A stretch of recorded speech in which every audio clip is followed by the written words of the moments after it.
setiamu yang kurasakan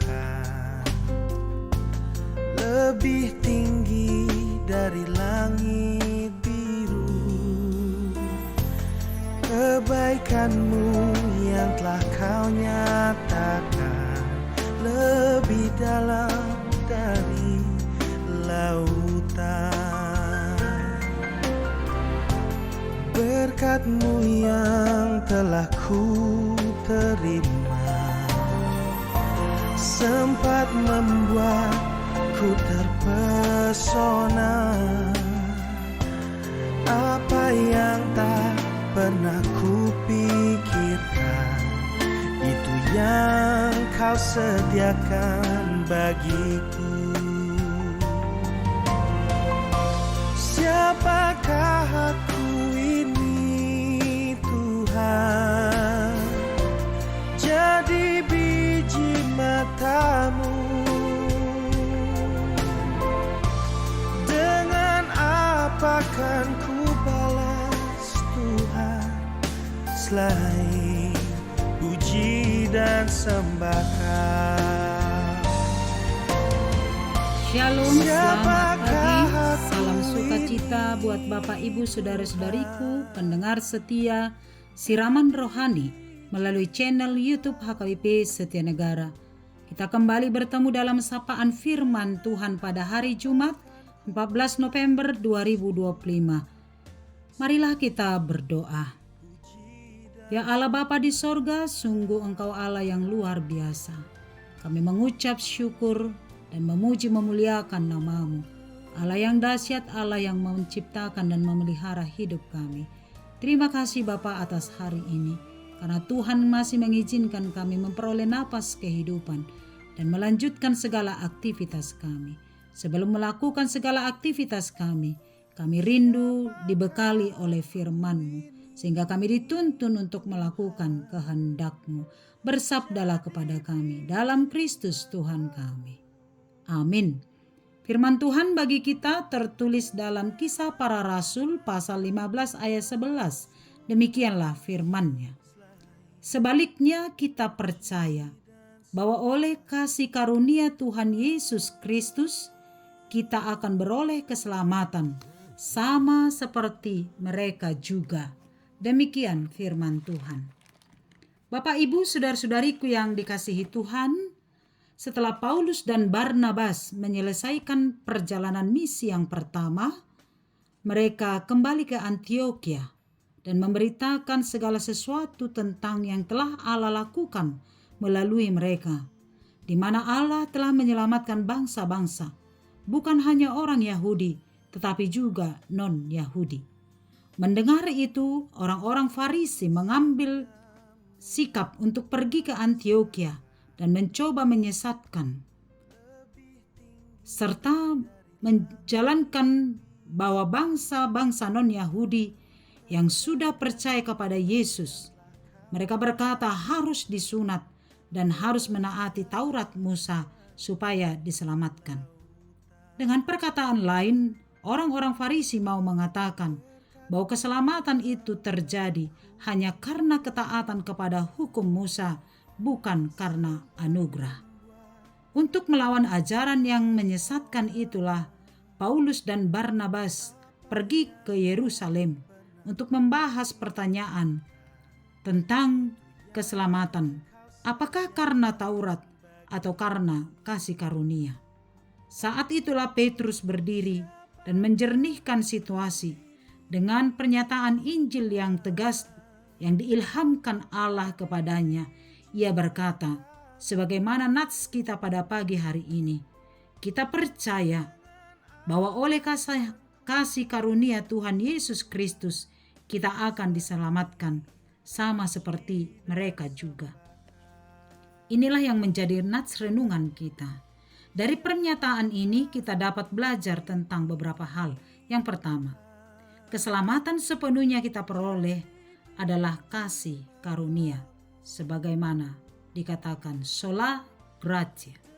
Manusia yang berdosa tidak akan mampu menyelamatkan dirinya, meskipun dengan berusaha taat sepenuhnya kepada hukum Taurat dan melakukan perbuatan-perbuatan yang baik. Kita hanya dibenarkan oleh karena kasih karunia Allah di dalam diri Yesus Kristus. Oleh darah dan tubuh Kristus, kita orang yang hina dan berdosa ini dimuliakan Allah oleh kasih karunia-Nya. Sebab itu tidak ada seorang pun yang mampu bermegah di hadapan Allah, sebab kita hidup dan memperoleh keselamatan hanya oleh karena kasih karunia Allah. Yang kedua, keselamatan itu datang hanya melalui Tuhan Yesus Kristus.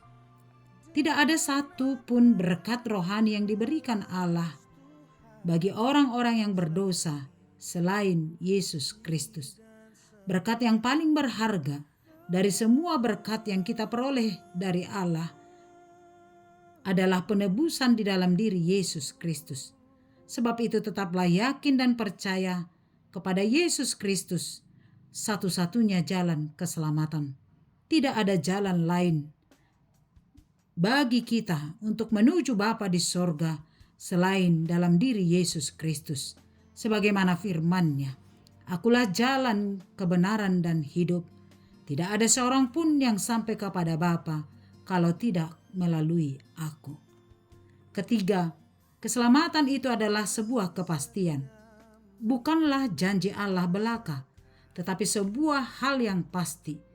Sebab di hadapan Allah tidak ada ketidakpastian.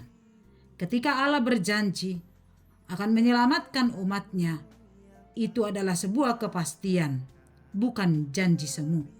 Itu akan diwujudkan Allah pada hari Tuhan. Maka semua orang percaya akan menerima keselamatan, yaitu mahkota kehidupan yang kekal. Karena itu, yakin dan percayalah hanya kepada Yesus Kristus.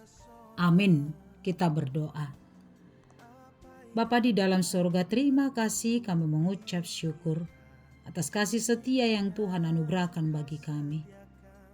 Sesuatu berkat yang luar biasa adalah firman Tuhan. Ketika firman-Mu bersabda bagi kami, maka itu adalah kekuatan bagi pertumbuhan iman kami. Terima kasih Bapa di sorga atas firman Tuhan yang mengajarkan kepada kami tentang kasih karunia Allah. Di dalam Yesus Kristus Tuhan kami dibenarkan oleh karena darah dan tubuh Kristus. Kami orang berdosa tetapi dimuliakan oleh karena kasih karunia. Terima kasih Bapa di sorga. Tidak ada jalan keselamatan di dunia ini kecuali di dalam Yesus Tuhan kami. Biarlah iman kami tetap kokoh, tetap teguh untuk percaya kepada Yesus satu-satunya jalan keselamatan dalam kehidupan kami. Sehingga kami akan setia kepada Allah sampai akhir kehidupan kami. Dan pada akhirnya Engkau akan menganugerahkan kepada kami mahkota kehidupan. Berkatilah kami sepanjang satu hari ini. Tangan Tuhan menuntun dan menolong kami untuk melakukan setiap aktivitas kami berpedoman kepada firman Tuhan. Sehingga apapun yang kami lakukan, berkenanlah di hadapan Tuhan. Berkati kesehatan kami, berkati keluarga kami, berkati anak-anak, berkati seluruh jemaat Tuhan dimanapun mereka berada. Yang mungkin sedang dalam perjalanan, Tuhan menyertai, Tuhan menjaga dan memelihara. Sehingga dalam perjalanannya mereka senantiasa bersuka cita karena pemeliharaan Tuhan. Buat jemaat Tuhan yang sedang sakit, mari pulihkan. Oleh karena kuasa Tuhan, Sang Tabib yang ajaib, Engkau memberkati obat dan setiap makanan yang dikonsumsi, maka kesembuhan akan terjadi. Buat jemaat Tuhan yang sedang mencari pekerjaan, mari tunjukkan ya Allah Bapa yang baik. Dan juga yang sedang mencari pasangan hidupnya, Tuhan Yesus yang maha baik, mari Engkau menunjukkan itu bagi mereka. Kami serahkan hidup kami ke dalam tangan pengasihan-Mu. Kami berdoa buat jemaat Tuhan yang berulang tahun hari ini, yang mensyukuri berkat Tuhan oleh ulang tahun kelahiran dan pernikahannya. Tuhan memberkati, memberikan kesehatan, panjang umur, dan sukacita senantiasa di dalam keluarganya. Terima kasih Bapa, kami serahkan hidup kami, bangsa dan negara kami, gereja-Mu. Tuhan Engkau memberkati, sehingga setiap gereja-Mu memberitakan Injil Tuhan bersinar di tengah-tengah dunia ini. Kepadamu-lah kami berserah. Ampuni kami dari dosa kami. Dalam Kristus kami berdoa. Amin. anugerah Tuhan kita Yesus Kristus, kasih setia Allah Bapa, dan persekutuan dari Roh Kudus menyertaimu. Amin. Selamat pagi, selamat beraktivitas. Tuhan memberkati. Shalom. Dengan apa kan ku balas Tuhan selain puji dan sembah?